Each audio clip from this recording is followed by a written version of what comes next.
দেখুন, ভয়ঙ্কর একটা পরিবেশ, যে পরিবেশ 15 বছর ধরে তৈরি হয়েছিল, ক্ষমতা থেকে চলে যাওয়ার পরেও সেই পরিবেশের নির্যাস আমাদের সমাজে যে বিষ তা ছড়িয়ে রেখে দিয়ে গেছে তৃণমূলের এই আবহাওয়া। এবং তারই ফলশ্রুতি ভাই চন্দ্রনাথ রথের এই মর্মান্তিক খুন পরিকল্পিতভাবে নজরদারি করে তারপর এই খুন করা হয়েছে।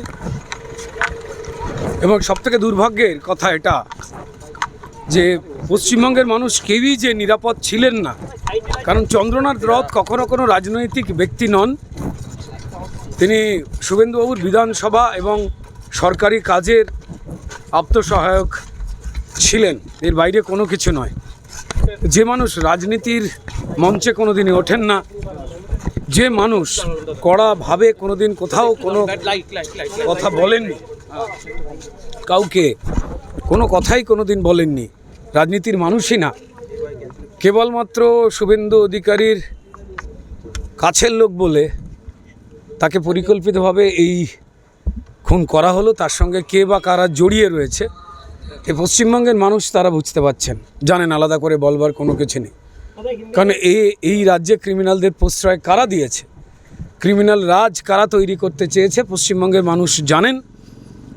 এবং তাই এই সরকারের পরিবর্তন মানুষ করেছেন এবং ভারতীয় জনতা পার্টির হাতে সেই দায়িত্ব তুলে দিয়েছে।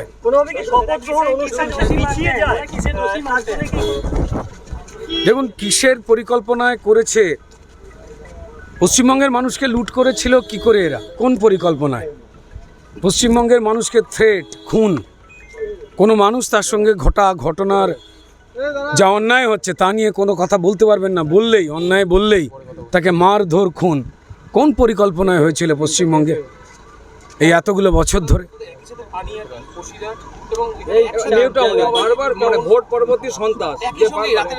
দেখুন, শুধু এইটুকু অনুমানের জায়গা করে নিন যে ভোট পরবর্তী সন্ত্রাস কারা করছে আপনারা সবাই জানেন।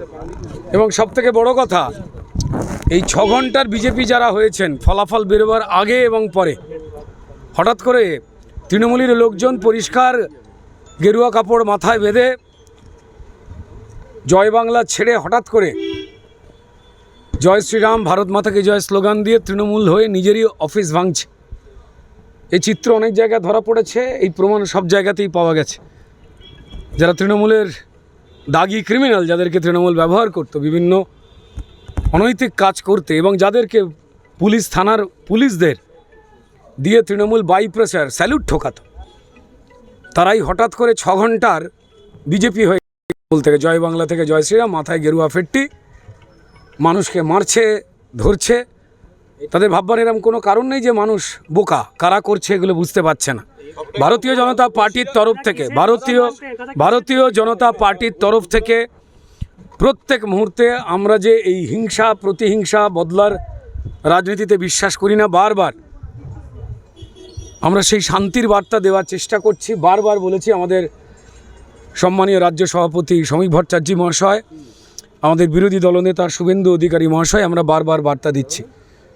কিন্তু মুশকিলের জায়গা হয়ে যাচ্ছে যে আমরা তো বার্তা দিয়ে যাব, কিন্তু তার সঙ্গে সঙ্গে যাদের বোঝবার তারা যদি না বোঝেন, তো তাহলে তো পরিষ্কার অন্যরকম মেসেজ তারা সমাজে দেওয়ার চেষ্টা করছে। শুধু এইটুকু বলবো যে তৃণমূল যে কাজ করছে, যেভাবে, শুধু ভেবে রেখে দিন পশ্চিমবঙ্গের মানুষ যে পরিষ্কার তারা যদি এই মমতা বন্দ্যোপাধ্যায়ের পরিকল্পনা মাফিক এসআইআর না করতে দিয়ে ভুয়ো ভোটের মাধ্যমে, ভোট লুটের মাধ্যমে নির্বাচন কমিশনের জন্য ভোটটা তো তারা লুট করতে পারলেন না।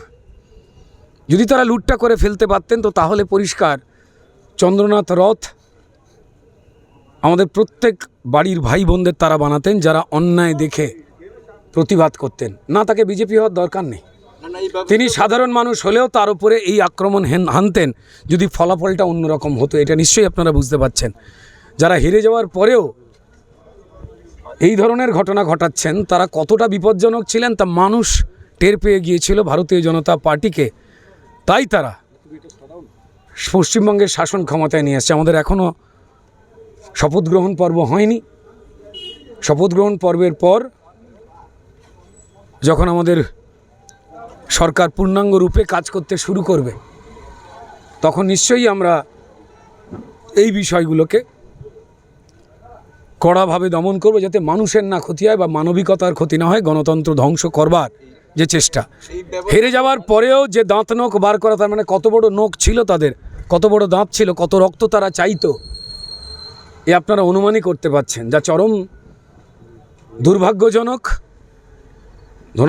ধন্যবাদ জানাই, প্রণাম জানাই পশ্চিমবঙ্গের মানুষকে। তারা হার মানতে চিনে ফেলেছিলেন, তারা এই দানবদের চিনে ফেলেছিলেন।